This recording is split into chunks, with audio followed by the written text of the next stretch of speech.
క్రీస్తునందు ప్రియమైన వాళ్ళారా, శుభాలు. ఎలా ఉన్నారు? బాగున్నారా? నిన్నటి దినము ఎలా గడిచింది? ప్రభువుకు మహిమకరంగా జీవించారా? జీవించినట్లయితే ఆయనకు స్తుతులు. లేని ఎడల ఆయన మనల్ని క్షమించుగాక. నేటి దిన ధ్యానాంశము యెషయా గ్రంథము 1వ అధ్యాయము 18వ వచనాన్ని ధ్యానం చేసుకుందాం. యెషయా గ్రంథము 1వ అధ్యాయము 18వ వచనం. యెహోవా ఈ మాట సెలవిచ్చుచున్నాడు, రండి, మన వివాదము తీర్చుకొందుము. మీ పాపములు రక్తము వలె ఎర్రవైనను అవి హిమము వలె తెల్లబడును. కెంపు వలె ఎర్రవైనను అవి గొర్రెబొచ్చు వలె తెల్లవగును. దేవుని వాక్యాన్ని మన వినికిడిలో దీవించి ఆశీర్వదించునుగాక. చదవబడిన లేఖన భాగాన్ని పరిశీలన చేసుకుంటే, యెషయా భక్తుడి ద్వారా దేవుడు ప్రజలకు ఇస్తున్న ఆహ్వానం అనంట సహజంగా మనము ఏదైనా ఫంక్షన్లకో, ఏదైనా పార్టీకో, ఏదైనా ఓపెనింగ్లకో ఇట్లా మనం ఆహ్వానం పొందుకుంటాం. కానీ ఈ ఆహ్వానం వేరు. ఇప్పుడు పొందుకునే ఆహ్వానం రండి అంటే అది ఆహ్వానం కదా. కానీ లోకంలో ఉండే ఆహ్వానానికి ఈ ఆహ్వానానికి చాలా వ్యత్యాసము.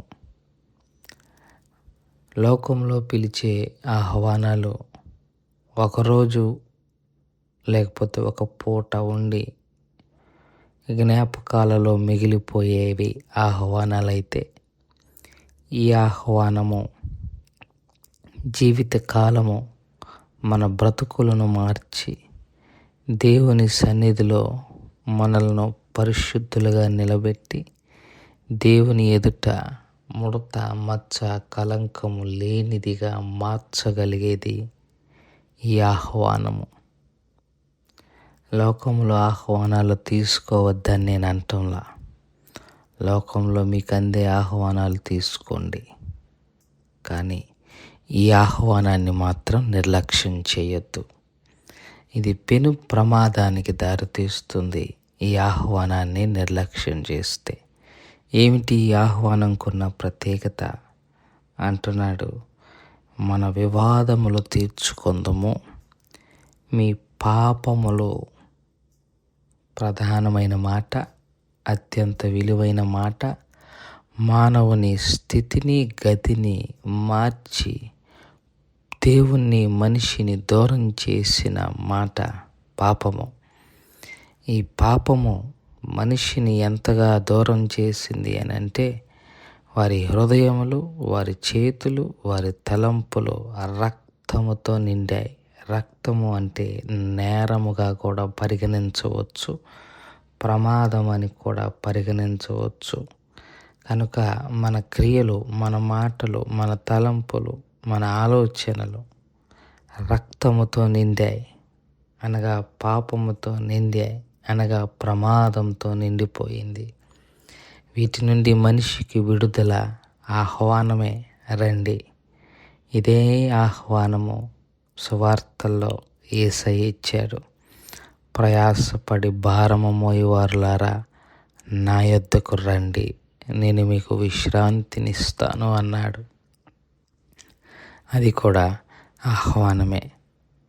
ఈ లోకానికి దేవదేవుడిస్తున్న గొప్ప ఆహ్వానము. దీన్ని నిర్లక్ష్యం చేసిన ప్రతివాడు కూడా లోకంలో సుఖాన్ని అనుభవించవచ్చేమో, కానీ ఆయన దగ్గర నిత్య నాశనానికి పాత్రుడవుతాడు. ఈ ఆహ్వానాన్ని ఎవరు నిర్లక్ష్యం చేయొద్దు. ఈ ఆహ్వానాన్ని పట్టించుకోకుండా విసిరేయొద్దు. అప్పుడప్పుడు కొన్ని ఆహ్వానాలు పత్రికలు వచ్చినప్పుడు అవి ఏదో డెస్క్లోనో ఎక్కడో పెట్టేసి మర్చిపోతాం. ఆ టయానికి మనం వెళ్ళాం. కొన్ని సందర్భాల్లో ఇది ఎలాంటిది కాదు, అలా నిర్లక్ష్యం చేసే ఆహ్వానం కాదు. ఇది ప్రతిరోజు పిలిచే ఆహ్వానం, ప్రతిరోజు గుర్తు చేసే ఆహ్వానం. ఈ ఆహ్వానాన్ని నిర్లక్ష్యం చేయకుండా విన్న వెంటనే వాక్యం అంటుంది, హృదయమును కఠినపరుచుకోకుండా, దేవునికి కోపం పుట్టించకుండా మనల్ని మనము సరిచేసుకుంటూ ఆ ఆహ్వానాన్ని మన్నించి దాని వల్ల వచ్చే ప్రయోజనాలను పొందుకోవాలని మనవి చేసుకుంటూ ఈ మాటలను ఇంతతో ముగించుకుంటున్నాను. దేవుడు దీవించి ఆశీర్వదించును గాక. ప్రార్థన చేసుకుందాం. మమ్మల్ని మిక్కిలిగా ప్రేమించిన మా ప్రియ పరలోకపు తండ్రి, మీ పాదాలకు స్తోత్రాలు. చెప్పబడిన వాక్యాన్ని బట్టి మీకు స్తోత్రాలు. విన్న వాక్యం మా హృదయంలో భద్రపరచుకొని వాక్యానుసారంగా జీవించగలిగిన కృపను దయచేయమని యేసుక్రీస్తు ప్రభువు వారి పుణ్యనామములో అడిగి వేడుకుంటున్నాం తండ్రి. ఆమెన్. God bless you.